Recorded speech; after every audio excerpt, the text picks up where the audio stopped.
নাহমাদুহু ওয়া নুসাল্লি ওয়া নুসাল্লিমু আলা রাসূলিহিল কারীম আম্মা বা'দ। দূরে কাছে দেশে ও প্রবাসী যারা যেখান থেকে দেখছেন সবাইকে জানাচ্ছি আন্তরিক অভিনন্দন ও মোবারকবাদ।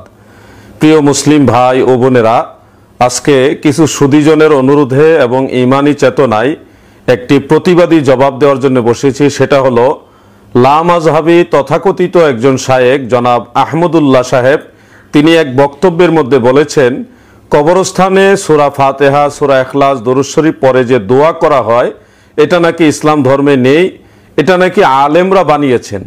কবরের পাশে দাঁড়িয়ে সূরা ফাতিহা, ইখলাস এবং দুরুদ ইব্রাহিম পড়ে কবরের পাশে দাঁড়িয়ে মুনাজাত করার বিধান কি? এটা ইসলাম কর্তৃক সমর্থিত না। আমাদের দেশে আমরা বেশিরভাগ মানুষ মনে করি যে কবরস্থানে গিয়ে সূরা ফাতিহা পড়তে হয় একবার, সূরা ইখলাস পড়তে হয় 3 বার, আল-হাকমুত তাকাসুর পড়তে হয়, আবার আপনার আয়াতুল কুরসি পড়তে হয়, আরো কি কি আছে। এগুলো সব আমাদের মৌলভী সাহেবদের বানানো আমল। এগুলো মেড ইন মদিনা না, এগুলো 2 নম্বর, মেড ইন চায়না। নাউযুবিল্লাহি মিন যালিক। নিঃসন্দেহে ওনার এই বক্তব্যটা মূর্খতাপূর্ণ বক্তব্য হয়েছে। প্রিয় মুসলমান ভাই ও বোনেরা, উনি যদি পবিত্র কোরআন ও হাদিসের কোনো একটা দলিল দিয়ে এটাকে নাজায়েজ বলতেন, অবশ্যই আমরা সেই কথা গুরুত্ব দিতাম। অথবা কোনো ফিকহি কিতাবের রেফারেন্স দিয়েও যদি উনি এটাকে নাজায়েজ বলতেন, সেক্ষেত্রে আমরা এটা গুরুত্ব দিতাম। কিন্তু উনি কোরআন হাদিসের কোনো দলিল ছাড়াই বলে দিলেন এটা ইসলামে নেই, এটা নাকি আলেমরা বানিয়েছেন। বলুন ওনার এই কথাটা কতটা দায়িত্বশীলতার পরিচয় দিয়েছে। আর এই ধরনের দলিলহীন কথা, কোরআন হাদিসের দলিলহীন কথা কতটুকু যুক্তিসঙ্গত হতে পারে? প্রিয় মুসলিম ভাই ও বোনেরা, এবার আমি আপনাদেরকে দেখাবো রাসূলে পাক সাল্লাল্লাহু আলাইহি ওয়াসাল্লাম আমাদের দয়াল নবীজি কবরস্থানে গিয়ে সূরা ফাতিহা, সূরা ইখলাস, অন্যান্য কেরাত পড়ে মাইয়েতের জন্য, মৃত ব্যক্তিদের জন্য দোয়া করার কথা বলেছেন। প্রথমে আপনারা লক্ষ্য করুন, ইমাম আবু মুহাম্মদ হাসান ইবনে মুহাম্মদ বাগদাদি খাল্লাল রাহমাতুল্লাহ আলাইহি তিনার ফাদাইলু সূরাতিল ইখলাস ওই কিতাবের 54 নং হাদিসের মধ্যে সনদ সহকারে উল্লেখ করেছেন। তাফসিরে মাজহারিয়ের 9ম খণ্ডের 105 নম্বর পৃষ্ঠায় আল্লামা কাজী সানাউল্লাহ পানিফাতি রাহমাতুল্লাহ আলাইহি উল্লেখ করেছেন। তাফসিরে রুহুল বায়ানের 9ম খণ্ডের 281 নম্বর পৃষ্ঠার মধ্যে উল্লেখ। ইমাম বদরুদ্দিন আইনি হানাফি রাহমাতুল্লাহ আলাইহি বুখারী শরীফের শরহ উমদাতুল কারিয়ের 3য় খণ্ডের 118 নম্বর পৃষ্ঠার মধ্যে উল্লেখ করেছেন।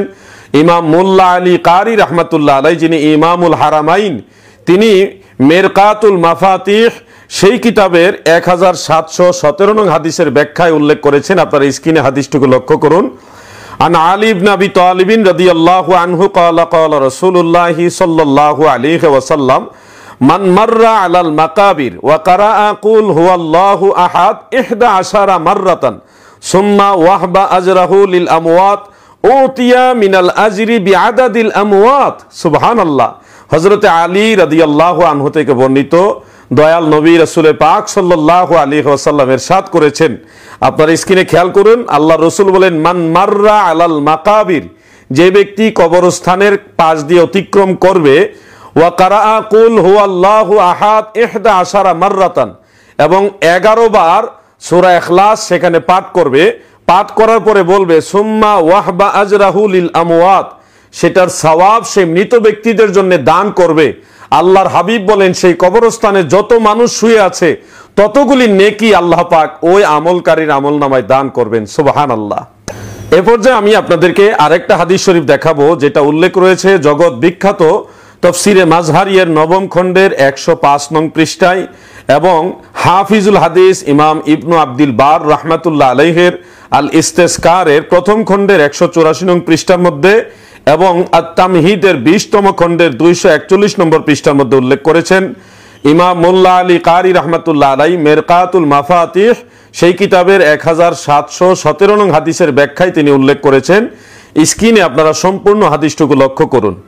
আন আবি হুরায়রা রাদিয়াল্লাহু আনহু ক্বালা ক্বালা রাসূলুল্লাহ সাল্লাল্লাহু আলাইহি ওয়াসাল্লাম মান দাখালাল মাকাবির সুম্মা কারাআ ফাতিহাতাল কিতাব ওয়া কুল হুয়াল্লাহু আহাদ ওয়ালহাকুমুত তাকাসুর সুম্মা ক্বালা ইন্নী জাআলতু সাওয়াবা মা কারাতু মিন কালামিকা লি আহলিল মাকাবির মিনাল মুমিনিনা ওয়াল মুমিনাত।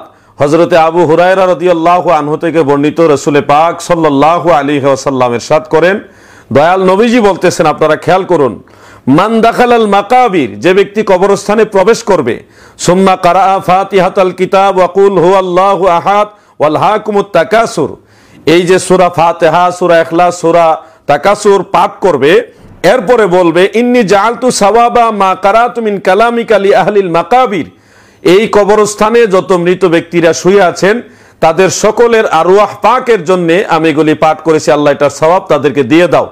রাসূল পাক সাল্লাল্লাহু আলাইহি সাল্লাম এই কথা বর্ণনা করে বলতেছেন হাসরের ময়দানে এই কবরস্থানের মুমিন ব্যক্তিরা তার জন্য সাক্ষী হবে। সুবহানাল্লাহ। শুধু এখানেই শেষ নয়, এই ব্যাপারে আরো হাদিস শরীফ উল্লেখ রয়েছে।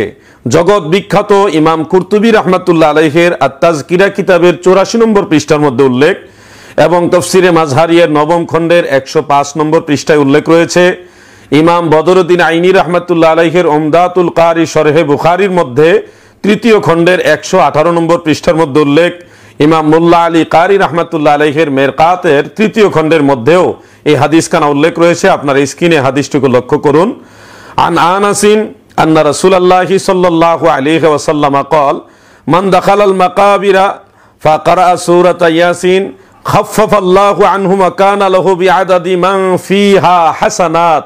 হযরতে আনাস রাদিয়াল্লাহু আনহু থেকে বর্ণিত, দয়াল নবী রাসূল পাক সাল্লাল্লাহু আলাইহি ওয়াসাল্লাম ইরশাদ করেছেন, যে ব্যক্তি কবরস্থানে প্রবেশ করে এবং সূরা ইয়াসিন তেলাওয়াত করে, এটার উসিলা আল্লাহ পাক তাদের কবরের আযাব হালকা করে দেন। সুবহানাল্লাহ। এমনকি সেই কবরস্থানে যত সংখ্যক মুমিন মুসলমানরা শুয়ে আছেন তত সংখ্যক নেকি সেই আমলকারীর আমল নামায় আল্লাহ তাআলা দান করে দেন। সুবহানাল্লাহ। শুধু এখানে শেষ নয়, ফকি তবকার তাবেঈ হযরতে ইব্রাহিম নাখঈ রাহমাতুল্লাহ আলাইহি তিনি কি ফতোয়া দিয়েছেন আপনারা লক্ষ্য করুন। ইমাম আবু বকর ইবনে খাল্লাল রাহমাতুল্লাহ আলাইহির কিরাতু ইনদাল কুবুর ওই কিতাবের 1ম খণ্ডের 89 নম্বর পৃষ্ঠার মধ্যে উল্লেখ, আন ইব্রাহিমা ক্বালা লা বাসা বিকিরাতিল কুরআনি ফিল মাকাবির, কবরস্থানে কুরআনুল কারীম তেলাওয়াত করাতে কোনো অসুবিধা নেই, সেটা জায়েজ। প্রিয় মুসলমান ভাই ও বোনেরা, এই ব্যাপারে আরো বহু দলিল মওজুদ রয়েছে। আমি মাত্র কয়েকটা দলিল আপনাদেরকে দেখালাম এবং এটাই বুঝালাম যে ইসলাম ধর্মে কবরস্থানে প্রবেশ করে সূরা ফাতিহা, সূরা ইখলাস, দরুদ শরীফ পড়ে মৃত ব্যক্তিদের জন্য দোয়া করা এটা নাজায়েজ নয়, এটা জায়েজ। এই তথাকথিত লামাযহাবীরা মানুষের আমল নষ্ট করে দিচ্ছে। তারা নবীর দল থেকে নজদির দলে মানুষকে ধাবমান করছে। এরা কখনো মদিনাওয়ালার দলের লোক নয়, এরা মানুষের আমল নষ্ট করে, মানুষের ঈমানও নষ্ট করে। আপনাদের সকলকে অনুরোধ করছি, মা বাবা, দাদা দাদি, নানা নানি, মুমিন মুসলমান যারা যেখানে কবরস্থ আছেন, সুযোগ হলেই তাদেরকে সালাম তো দিবেনই, পাশাপাশি আমরা সূরা ফাতিহা, সূরা ইখলাস, অন্যান্য আমলগুলি করে আমরা তাদের জন্য দোয়া করব, ইসালে সওয়াব করব। মহান আল্লাহ পাক আমাদের সকলকে বেশি বেশি নেক আমল করার, আহলুস সুন্নাত ওয়াল জামাতের সাথে থাকার তৌফিক দান করেন। আমিন। আসসালামু আলাইকুম ওয়া রাহমাতুল্লাহি ওয়া বারাকাতুহু।